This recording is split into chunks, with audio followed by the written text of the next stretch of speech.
Hi everyone, hope you're all doing well. Today I thought we'd have a bit of a chat about visa processes. So, um, types of visas that you need to secure to bring your partner or even partner's children to Australia or any other country, I guess. But I'm specifically talking about coming to Australia because that's where I live and that's the process we followed. So, mainly doing the video because I've had over time a lot of people ask questions about, what's the best way, to bring my partner here. Do I just bring her on a tourist visa? Do I get a fiance visa? Do I get a partner visa? What do I actually do? And it's very confusing. Like if you're anything like me, I knew nothing about any of these processes at all, or visas or anything. I had no idea, and I still don't have a great idea. But being through the process myself, I suppose I've learned a little bit as we've gone along. But at the very start, I knew nothing at all. Even when we decided to bring my wife, who was then my girlfriend, over to Australia, and I brought her on a tourist visa. Wanted to see if she'd like it here. I had no idea how to do a tourist visa, so I ended up getting an agent to do it for me because I had no idea at all. Now the agent's cost was about $1,000. If I would have been able to do it myself, I could have got it done for a quarter of that price, pretty much.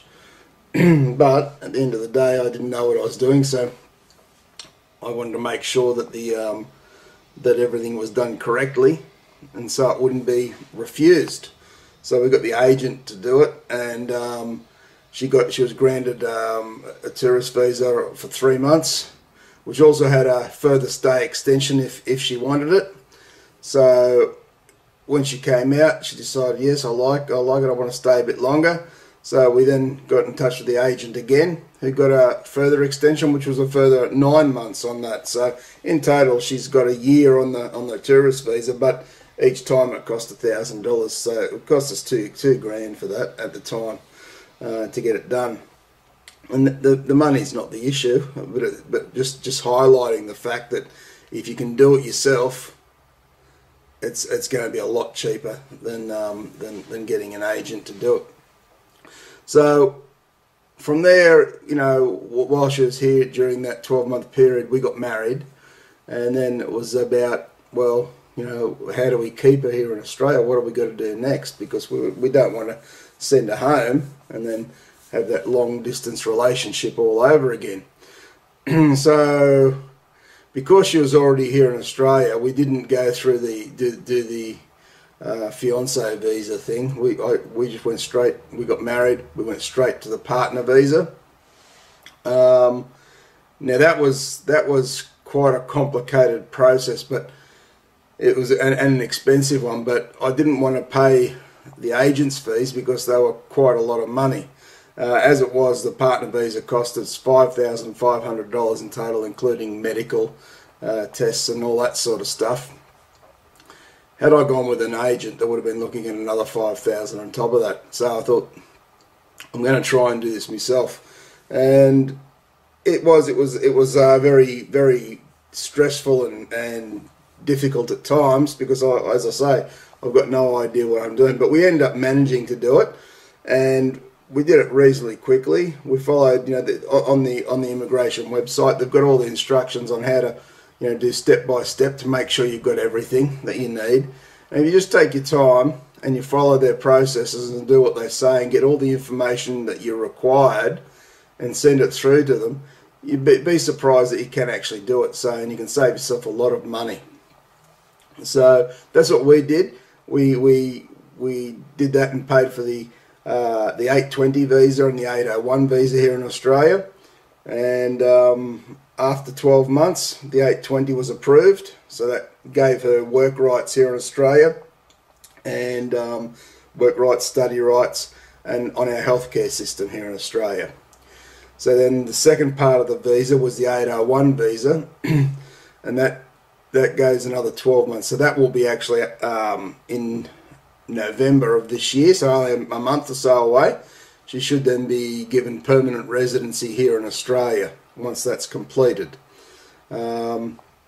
Now, during the whole process, we also wanted to bring over her daughter, my wife's daughter, to Australia to be with us. And so we did the dependent child visa. Now, that was a bit more complicated for us because there were some issues in the Philippines around, documentation and things, because not always in the Philippines it's not always very well kept documentation. So we really needed to get an agent on board to do this, because it was just beyond me how I was going to resolve the issues around documentation and stuff like that. So we did get an agent on board, and he was very good. That was Jeff Harvey from I can't think of their name, but anyway, Jeff Harvey. You look him up, you'll find him. Immigration agent Jeff Harvey. Yeah, he's based in the Philippines, and it was important that we had someone in the Philippines to deal with this in case any big problems did arise. So what they did was, through the dependent visa child application, she was then granted clearance to come to Australia, and she was then put onto my wife's application.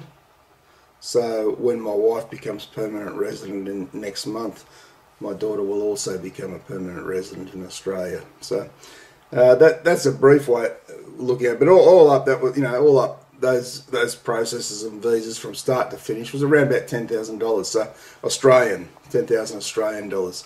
So in the US, it's probably going to be different. I mean, I think we've got pretty high prices here. The immigration and visas. The cost of visas are always going up every 6 months, it seems, here in Australia. I believe they're a lot more than that now. So, yeah, the cost is pretty much so. If you can do it yourself, it's the way to go. And I think if you take your time, you probably can do it, most of it yourself. So, just follow the processes. So, yeah, I hope that's helped some people that are, looking at what to do, whether they get an agent, not an agent. I always say if you do have any difficult situations, yeah, you're probably going to need an agent. But if it's pretty straightforward, you can do it yourself from start to finish, and you'll save yourself a bundle of money. All right, so I hope that's helped some people who have been asking some questions, and yeah, I hope you're all doing well. Take care. Make sure you subscribe if you haven't subscribed. We've got a heap more stuff coming up. And we'll see you in the next video. Okay, bye-bye.